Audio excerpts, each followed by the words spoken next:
하여 주신 우리 주 예수 그리스도의 이름으로 간절히 기도합니다. 아멘.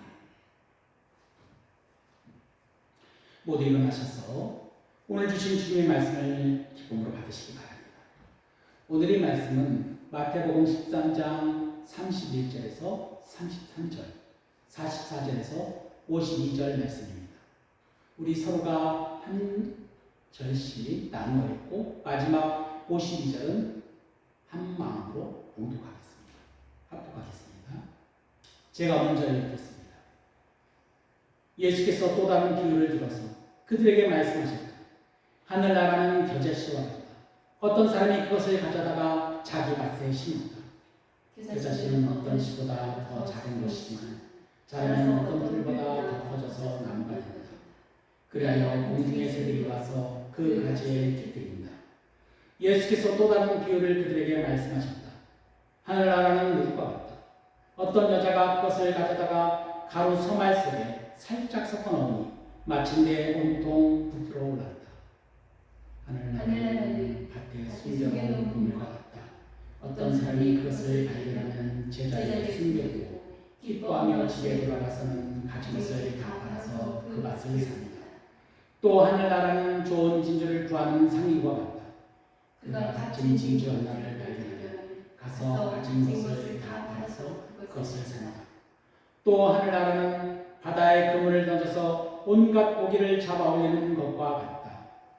그물이 가득 차면 해변에 끌어올려 놓고 앉아서 좋은 것들은 빚을 안고 나쁜 것들은 내버린다. 세상 끝날에도 이렇게 할 것이다. 천사들이 와서 의인들 싹에서 악한 자들을 가려내서 그들을 불아구니에 쳐넣을 것이니 그들은 거기서 울며 이를 갈 것이다. 예수께서 제자들에게 너희가 이것들을 모두 깨달았느냐 하고 물으시니 그들이 이해하고 대답하였다. 예수께서 그들에게 말씀하셨다. 그러므로 하늘나라를 위하여 훈련을 받은 율법학자는 누구나 자기 곳간에서 새 것과 낡은 것을 꺼내는 집주인과 같다. 아멘. 오늘 주신 주님의 말씀입니다. 모두 앉아주시겠습니다. 할렐루야. 거룩하고 복된 주일 주님 보좌 앞에 예배를 사모하는 마음으로 나오신 사랑하는 성도님 여러분 모두를 예수 그리스도의 이름으로 환영하고 축복합니다. 오늘은 하나님 나라의 임하심이 여러분에게 복된 소식입니까? 하나님 나라의 임하심이 여러분에게는 복된 소식입니까? 라는 주제의 말씀으로 함께 나눠보고자 합니다. 사랑하는 성도 여러분, 오늘 우리는 아주 오래전 갈릴리 바람이 그 호수의 바람이 불어오던 그 언덕가로 마음의 여행을 떠나보려고 합니다. 잠시 눈을 감고 그 옛날의 풍경을 한번 상상해 보십시오.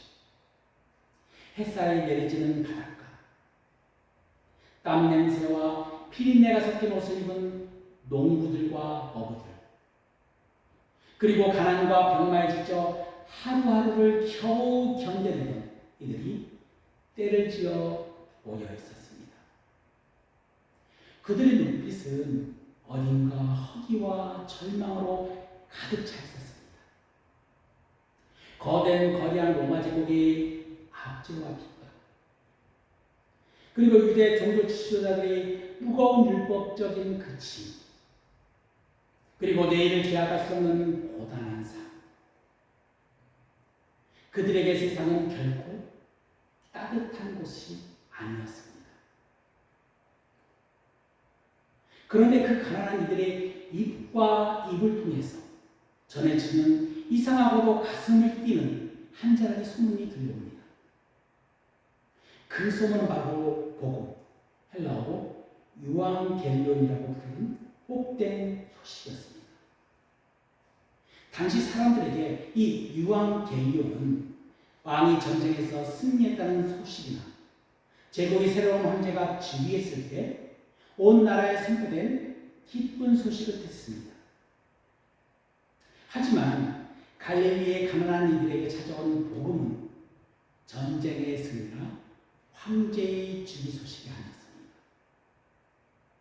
하늘과 땅의 참된 왕이신 주님께서 가져오신 전혀 다른 차원의 두 가지 소식이었습니다. 첫째는 하나님께서 자신의 백성들을 그들의 죄에서 구원해내신다는 은혜의 소식이고, 두 번째는 하나님의 온전한 통치와 다스림이 마침내 시작되었다는 하나님 나라의 소식이었습니다. 예수님께서 이 땅에 오셨을 때 주의 사자가 요셉의 꿈에서 나타나 이렇게 그분의 이름을 가르쳐 주셨죠. 아들을 낳으니 이름을 예수라. 이는 그가 자기 백성을 그들의 죄에서 구원할 자이십니다. 그리고 마침내 때가 되죠. 예수 그리스도께서 이 땅에 오셨고, 예수님께서는 요한의 세례를 받은 후에 광야에서 성령에 이끌려 사단의 유혹을 이기신 예수님의 첫 일성은 이렇게 선포했습니다. 회개하라, 천국이 가까이 옵니다. 가장 먼저 선포된 복음서인 마가복음에서도 예수님께서는 단호하고 명확하게 선언하셨습니다. 때가 찼고 하나님 나라가 가까이 왔으니 회개하고 복음입니다. 누가복음에서는 고향 나사렛의 회당에서 이사야의 글을 펼쳐주신 후에 주님의 목소리를 혹시 기억하십니까? 주님의 영이 내게 내리셨으니 주님께서 내게 기름을 부으셔서 가난한 사람들에게 기쁜 소식을 전하게 하셨다. 주님께서 나를 보내셔서 보로된 사람에게 해방을 선포하고 눈먼 사람들에게 눈뜸을 선포하고 억눌린 사람들을 풀어주고 주님의 은혜의 해를 선포하게 하셨다. 그리고 해당에 있는 모든 사람의 눈이 예수님께 집중했을 때 그 순간에 주님은 선포하셨습니다. 이 성경의 말씀이 너희가 듣는 가운데 오늘 이루어졌다. 성도 여러분, 우리는 지난주에 바로 이 복음을 통해 우리가 누리게 된 놀라운 권세 기억하시나요? 하나님의 자녀로서의 특권에 대한 이야기를 나눴습니다. 십자가 지시기 전 땀방울이 핏방울이 되도록 흘러내리다. 감난산 겟세마네 동산에서 처음으로 부르셨던 주님의 음성, 아버지. 사도 바울은 로마서 8장 15절에서 우리가 하나님을 아빠 아버지라 부른다고 고백할 때 평범하게 아빠라는 명칭을 다정하게 부르는 헬라어 칼레오라는 단어를 사용하지 않고 급하고 울부짖는 소리, 고통과 갈망 속에서 목이 터져라 외치는 통곡의 비명소리, 곧 크라저를 사용하였음을 우리는 알게 되었죠. 우리가 하나님을 아빠라고 부르는 것은 한간 일상에서의 조용한 흡조력이 아닌 것을 알게 되었습니다. 이 땅의 거친 풍파 속에서 나 자신의 힘으로는 단 한순간도 살아갈 수가 없기에 아버지의 옷자락을 꼭 붙들고 엎드려 부르짖는 순종의 결단이자 절박한 소리였지. 우리는 그렇게 휘오테시아, 곧 양자예요. 하나님의 양자들이 다 되었습니다. 왕의 자녀가 되어 그분의 성품을 닮아가고 그분의 나라를 상속받는 상속자들이 다 되었습니다. 우리는 갈라디아서 2장 1절의 말씀처럼 예수님과 함께 십자가에서 나의 옛사람이 죽어 내 안에 그리스도께서 살아계심을 고백합니다. 그렇다면 이제 우리는 스스로에게 이런 가슴 뛰는 질문을 한번 던져보아야 합니다. 십자가를 지나 하나님의 자녀가 된 우리에게 오늘 선포되는 하나님 나라에 임하시는 진정으로 여러분의 가슴을 뛰게 하는 복된 소식입니다. 오늘 예수님께서는 우리들에게 여러 비유를 통해 하나님 나라의 비밀을 풀어놓으셨습니다. 마태복음 13장 31절은 이렇게 시작합니다. 예수께서 또 다른 비유를 들어서 그들에게 말씀하셨다. 하늘나라는 겨자씨와 같다. 어떤 사람이 그것을 가져다가 자기 밭에 심었다. 여기서 예수님이 사용하신 이 비유라는 헬라어 단어가 파라볼레입니다. 이 파라볼레는 뭐뭐 곁에 라는 이 파라와라는 전치사와 던지다라는 뜻을 가진 발로라는 뜻의 합성어입니다. 즉 손에 잡히지 않는 심오한 진리와 하늘의 비밀을 손에 잡힐 듯 보여주기 위해 사람들이 일상생활에서 살아가는 이 삶의 곁에 나란히 던져놓은 이야기 방식이죠. 왜 예수님은 굳이 이 비유라는 형식을 빌려 천국을 설명을 하셨을까요? 당시 유대인에게 이 천국, 하늘나라는 아득하더니 멀고 두려운 공간이었습니다.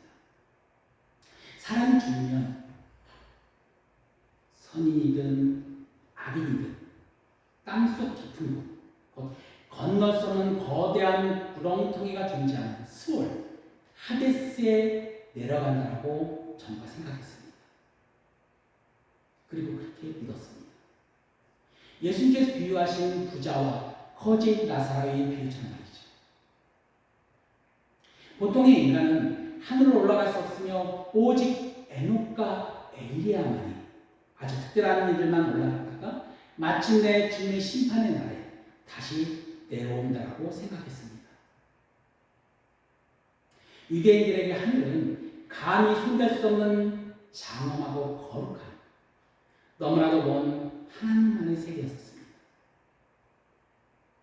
그래서 제자들조차 하나님 나라가 어떤 모습인지 제대로 감을 잡지 못하고 있었던 것이죠. 그러므로 예수님은 그들의 삶의 현장 속에서 천국을 끄집어내어 그들의 눈앞에 파라볼에 비유를 들어 풀어주신 것입니다. 오죽했으면 34절에 오늘 본문 말씀은 포함되어 있지 않지만 34절에 이 모든 것을 비유로 우리에게 말씀하시고 비유가 아니고서는 아무것도 그들에게 말씀하지 않으셨다고 기록하였을까요? 오늘 주님은 5가지 지극히 일상적인 이야기로 천국, 헬라어로 바실레아톤 우라노스 또는 하나님 나라 바실레아톤 테오라는 이 천국을 그려내십니다. 첫째는 겨자씨와 누룩의 비유입니다. 농부의 손바닥에 의인 겨자씨 하나를 떠올려 보십시오. 구글 검색하면 얼마나 잘할지 알 수 있을 것입니다. 먼지보다 조금 더 커 보일까? 손가락으로 문지르면 형체도 없이 사라져버릴 것 같은 보잘것없는 한 1mm 정도의 씨앗입니다. 세상 사람은 이 씨앗을 보며 코웃음을 쳤을 것입니다. 이 작은 것을 무엇을 하겠단 말인가? 그러나 농부가 밭에 심은 이 작은 씨앗은 땅의 기운을 흡수해서 자라납니다. 마침내 3m가 넘는 큰 나무가 되어 풍성한 가지를 뻗어올립니다. 그리고 그 가지에 공중의 새들이 찾아와 안식을 얻습니다. 성경은 말하죠. 공중의 새들이 와서 그 가지에 깃들입니다. 여기서 깃들이라는 헬라어가 카타스케노입니다. 이 카타스케노는 현재 능동태로 지속적으로 거주하며 쉬고 있다라는 의미를 가지고 있습니다. 지금 우리들의 모습이 아주 작은 겨자씨처럼 초라해 보이십니까? 우리들이 모임과 교회가 세상의 눈에는 보잘것없이 보이십니까? 그러나 하나님 나라의 은혜가 임한 그곳은 지친 영혼들이 찾아와 계속해서 영적인 쉼을 누리는 거대한 그늘이 됩니다. 누룩은 또 어떻습니까? 여인이 밀가루 성말 속에 슬그머니 넣은 한 줌의 누룩. 눈에 보이지 않게 은밀히 스며들지만 결국엔 반죽 전체를 부풀려 가난한 이웃들의 배를 채울 수 있는 풍성한 빵으로 변화시킵니다. 최초의 예루살렘 교회와 안디옥 교회를 보십시오. 로마의 세상의 권력자들과 이스라엘의 종교 지도자들에 의해서 보면 보잘것없는 한 줌의 무릎이었습니다. 로마의 자본감 핍박과 박해를 피해 지하 무덤인 카타콤 속으로 숨어들어간 이들, 좁고 어두운 굴 속에서 약 300년 동안 오직 예수 그리스도를 사랑하는 마음과 마라나타, 주 예수여 속히 오시옵소서라는 이 마라나타의 신앙을 외치며 버텼던 그 작은 무리, 당시 누가 상상이나 할 수 있겠습니까? 지하 땅속에 그 작고 보잘것없는 겨자씨가 한 줄기 누리, 세상 역사의 중심이었던 거대한 로마 제국의 그 무릎 꿇고 온 세상을 변화시킨 줄만입니다. 그러므로 우리는 하나님 나라의 작은 시작인 초신자들과 개척교를 결코 과소평가해서는 안 됩니다. 둘째는 밭에 묻힌 보물과 값진 진주의 비유입니다. 당시에는 전쟁이 잦아서 러일 주의 때도 그랬습니다. 우리나라에서 자신의 재산을 밭에 숨겨두는 일이 많았었습니다. 한 가난한 소장농이 땡볕 아래서 남의 밭을 갈고 있었습니다. 제게 무언가 딱딱한 것이 거립니다. 흙을 파헤쳐보니 평생 구경도 못한 엄청난 호화가 담긴 뱃장을 발견합니다. 농부의 가슴은 급격하게 요동치고 뛰고 있었습니다. 여러분 한번 상상해 보십시오. 밭을 갈다가 말할 수 없는 보물을 발견한 그 기쁨. 그런 즉시 보물을 다시 밭에 흙으로 덮어두고 집으로 달려갑니다. 그리고 자신의 전 재산을 끌고 팔기 시작합니다. 옆에 있는 이웃집 사람이 아니 여보게 왜 아끼는 소와 집을 다 파는 거야? 정신 나가는 거라고 대물을 것입니다. 농부는 웃음을 지어 보이고 속으로는 춤을 추고 있습니다. 그는 자신의 모든 것을 다 그 밭을 삽니다. 왜냐하면 그 밭에 묻힌 보물의 가치가 자신의 전 재산보다 비교할 수 없이 크다는 것을 똑똑하게 알았기 때문이죠. 진주를 구하는 사람도 마찬가지였습니다. 최고의 진주를 찾아 온 세상을 헤매는 사람은 마침내 피할 데 없이 값진 진주 하나를 발견하게 됩니다. 그는 망설임 없이 자신의 모든 소유를 팔아 그 진주 하나를 사들입니다. 여기서 찾다라는 헬라어 이 제테오는 단순히 눈을 우리 두리번거리며 찾는 그 찾음이 아닙니다. 이 제테오는 목말라가며 간절히 갈망하다라는 의미를 갖고 있습니다. 하나님 나라의 복은 바로 이런 것입니다.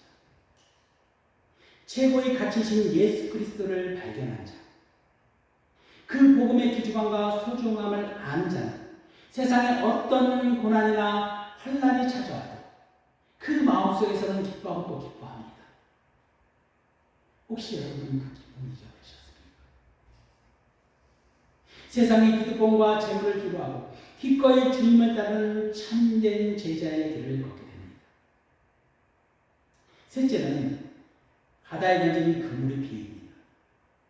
어부들이 바다에 던진 그물을 원어로 보면 저인만 그늘입니다. 쌍끌이 어선이라고 하죠. 그래서 모든 종류의 물고기가 걸려듭니다. 하나님 나라의 복음은 그래서 인종이나 성별이나 신분이나 가난한 자나 부자나 가리지 않고 모든 사람에게 넓게 열려 있습니다. 그러나 그 그물 안에는 좋은 물고기만 있는 것이 아닙니다. 다큐멘터리를 보면 쓸데없는 물고기를 밖에 버리는 것을 구경할 수 있을 것입니다. 이 마치 쓸모없어 버려지는 물고기도 있습니다. 마침내 그물이 밑으로 끌려오는 그날 심판의 날이 다가옵니다. 어부들이 앉아서 좋은 물고기는 그리스 않고 못된 물고기는 던져버리듯 세상 끝날에 천사들이 와서 의인들 중에서 악인을 가려내어 불아궁에 쳐넣을 것입니다. 그러면 그들은 바깥 어두운 데서 이를 가며 울고 있을 것입니다. 갈릴리 바닷가에서 배와 그물을 정리하던 베드로와 야고보 요한을 주님께서는 어떻게 말씀하셨습니까?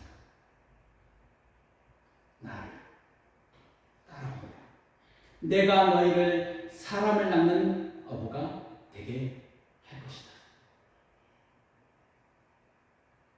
주님이 이 한마디에 그들은 배와 그물, 심지어 아버지를 남겨두고 즉시 예수님을 따랐습니다. 그들은 자신의 인생을 건 그물 속에 무엇을 담아야 할지 비로소 주님을 만나고 깨달았던 것이죠.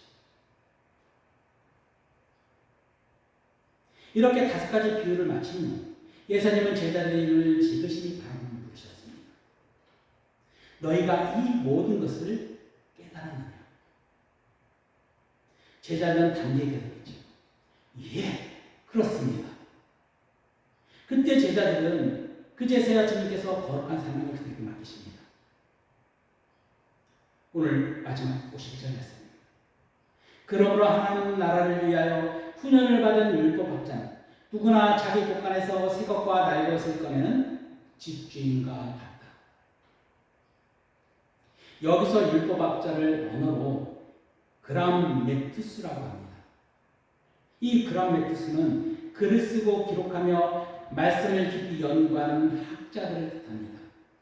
그 당시 율법학자들에게 이 그람메투스라는 단어를 사용했습니다. 예수님은 천국의 비밀을 깨닫는 제자들을 향해 너희가 바로 하나님의 말씀의 집주인이라고 선언하신 것입니다. 그렇습니까? 옛 언약의 풍성함과 새 언약의 은혜를 마음껏 꺼내어 진리에 목마른 이들에게 아낌없이 나누어주고 내어주라고 하는 주님의 사명입니다. 사도 바울이 고백했던 것처럼 말이죠. 내가 복음을 전할지라도 자랑할 것이 없으니 내가 부득이 할 것이니 만일 복음을 전하지 않으면 내게 화가 있을 것입니다. 고린도전서 9장 16절 말씀입니다. 사랑하는 성도 여러분, 그렇다면 이제 다시 첫 번째 질문으로 들어가 보려고 합니다. 그럼 천국은 여러분들에게 어떤 가치가 있습니까? 여러분들에게 천국은 어떤 이미지입니까? 우리는 오랫동안 한국 전통의 기복적인 내세관 그리고 유교적인 영향으로 인해서 천국을 단순히 내가 죽고 나서 죽은 영혼이 가는 저 높은 하늘 위에 어떤 물리적인 공간이라고 그 정도만 생각을 하고 있습니다. 마치 구약의 유대인들이 스올, 곧 땅 및 지하 세계로만 생각했던 것처럼 말이죠.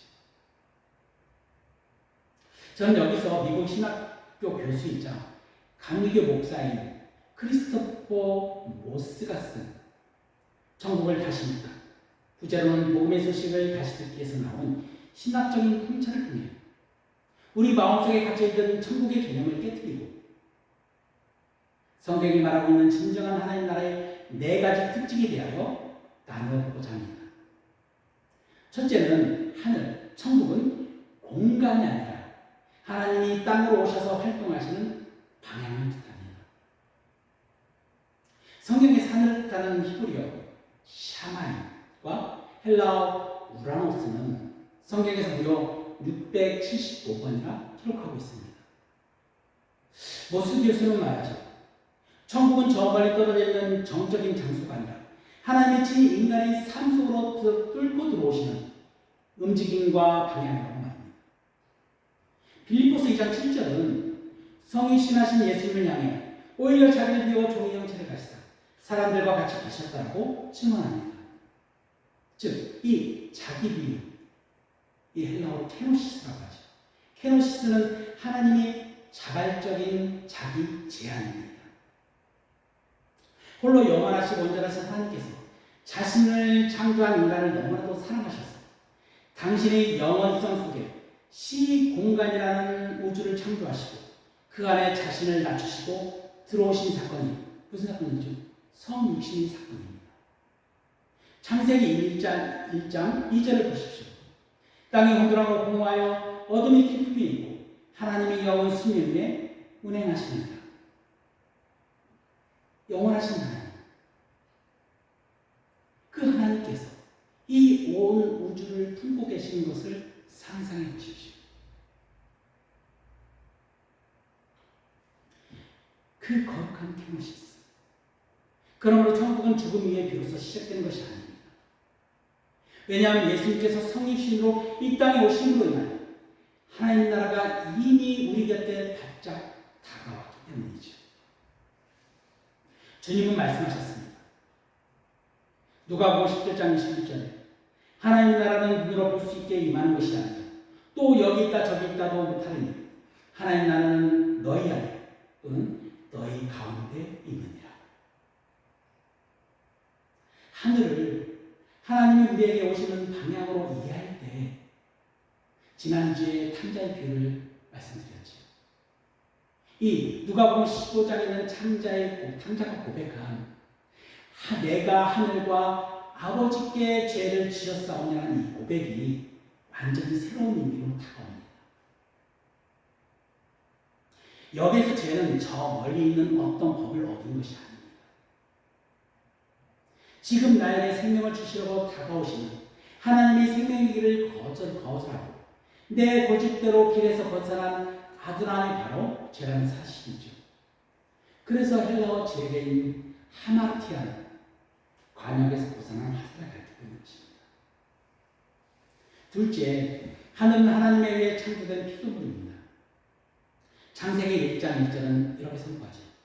태초에 하나님이 하늘과 땅을 창조하셨습니다. 히브리서 1장 10절도 골로새서 1장 16절도 명확히 증언합니다. 하늘에 있는 것이나 땅에 있는 것, 보이는 것이나 보이지 않는 영적인 권세들까지도 모두 그리스도 안에서 창조되었고 그분을 위하여 창조되었다라고 말이죠.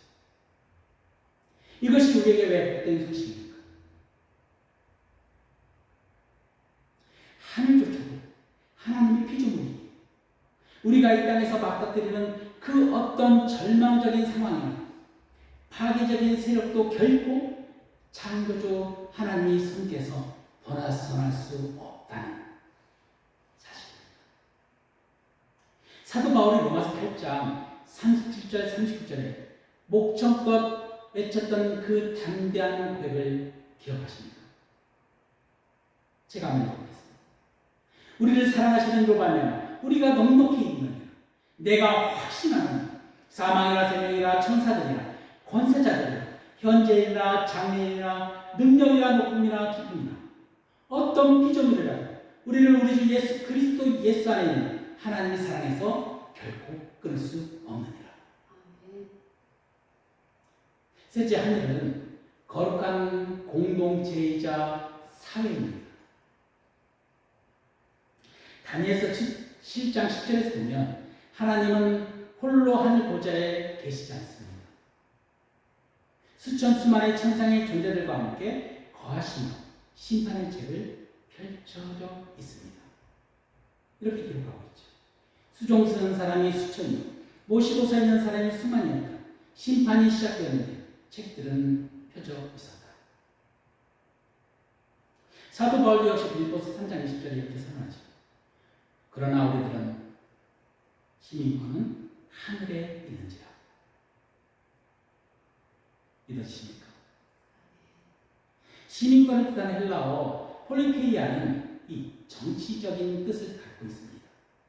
정부 안에서 책임과 의무를 다하는 삶을 살아가는 자들을 이 시민권자라고 말하고 있었습니다. 즉, 우리가 하늘 시민권을 가졌다는 것은 죽어서 영원한 하늘로 올라가 지낸다는 뜻이 결코 아닌 것이죠.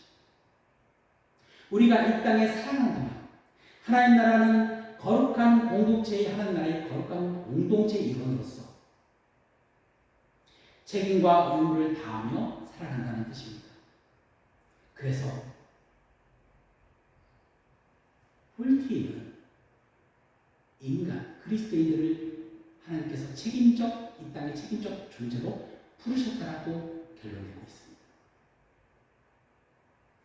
하늘이 새 예루살렘이 이 땅의 교회가 이 세상에서 아픔과 불, 가난과 불평등의 현장 속에서 깊숙이 개입하여 하나님의 정의와 사랑을 실천해야 하는 이유가 바로 여기에 있는 것입니다. 넷째는 천국의 가장 큰 특징, 복음이 지금 우리 삶에 일상에서 가까이 왔다는 사실입니다. 요한계시록 21장 1절 2절에서 사도 요한이 본 환상을 보십시오. 거룩한 도성 새 예루살렘이 어디서부터 어디로 움직였습니까? 우리가 구름을 타고 저 위로 올라가는 것이 아니라 거룩한 성 새 예루살렘이 신부가 남편을 위하여 단장하는 것 같이 하나님께로부터 하늘에서 땅으로 내려옵니다. 천국은 힘겨운 삶에서 저 멀리로 도피하는 내세의 환상이 아닙니다. 겨자씨 하나를 심은 농부의 밭에 빵을 반죽하는 여인의 손끝에 남의 밭을 갈던 소장농의 그 쟁기 속에 갈릴리 바다에서 그물을 끌어올리는 어부의 일상 한가운데 바짝 다가오는 현실입니다. 사랑하는 성도 여러분, 이제 말씀을 맺으려고 합니다. 예수님께서는 오늘 우리들을 향해 다시 한번 나지막하게 그러나 울림 있는 목소리로 부르십니다. 사랑하는 나의 것아, 너희가 이 모든 비유와 하늘의 비밀을 깨닫느냐. 오늘 여러분 어떻게 대답하시겠습니까? 그저 죽어서 가는 미지의 세계가 아니라 오늘 내 삶의 일터와 가정 그리고 우리가 모인 이 교회 한가운데로 하나님 나라가 힘차게 임하고 있음을 믿으십니까? 그렇다면 하나님 나라에 임하시면 우리에게 더한 날 없이 가슴 뛰는 최고의 복된 소식 유한계입니다. 우리들은 하늘의 시민권자입니다. 보잘것없는 겨자씨 하나처럼 보여도 낙심하지 마십시오. 당신의 작은 순종과 기도를 통해 하나님의 지친 영혼들이 찾아와실 거대한 은혜의 나무로 키워내실 것입니다. 한 줌의 물처럼 묵묵히 썩어가는 당신의 그 아낌없이 주는 사랑을 통해 절망에 빠져있는 이 세상은 따뜻한 희망의 빵으로 부풀어 오를 것입니다. 발밑에 맺힌 부활이신 예수 그리스도를 발견하시는 사랑하는 성도 여러분, 그렇다면 세상의 가치관에 흔들리지 마십시오. 우리의 전 재산보다, 아니 우리의 목숨보다 더 귀하고 소중한 그분을 어떻게 우리는 어떤 환난 속에서도 기뻐하고 또 기뻐할 수가 있습니다.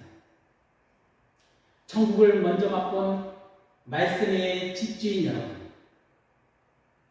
이제 여러분의 복감문을 활짝 열어주십시오. 예수 그리스도를 통해 얻은 부풍성한 옛것과 새것, 은혜와 진리의 보화를 주저없이 세상 속으로 보내어 나누어 주십시오. 가난한 자들에게, 마음이 상한 자들에게, 포로된 자들에게 주님의 자유와 사랑을 흘려보내십시오. 주님의 기도가 바로 우리 삶의 고백이 되기를 원합니다. 아버지 나라가 오게 하시며 아버지의 뜻이 하늘에서 같이 이 땅에서도 이루어지게 하소서. 오늘 우리 안에 임하신 주 예수 그리스도를 바라보며 삶의 순간순간마다 하나님 나라의 희망을 일구어 가시며 거룩한 하나님의 하늘의 시민권자로서 그리고 참된 복음을 전하는 자들로서 살아가게 되시며 예수 그리스도의 이름으로 간절히 축원합니다. 기도하겠습니다. 하나님, 아빠 아버지, 먼 하늘에만 계신 줄 알았던 주님께서 우리 삶의 거친 일상 가운데로 다가와 주시니 감사를 드립니다. 작은 겨자씨 같은 믿음을 가진 우리들, 거룩한 은혜와 믿음이 나무로 자라나게 하시고 값진 진주이신 예수 그리스도를 보화를 품게 하시니 많은 감사를 드립니다. 우리가 죽어서만 가는 천국이 아니라 지금 여기에서 하나님의 통치와 다스림을 누리는 거룩한 시민권자들이 다 되게 하옵소서. 말씀의 국간을 열어 세상을 향해 예수 그리스도의 십자가의 사랑과 천국 복음을 아낌없이 되어주는 주의 신실한 율법 학자들이 다 되게 하옵소서. 우리를 구원하시고 지금도 우리 가운데 사역사하시는 우리 주 예수 그리스도의 이름으로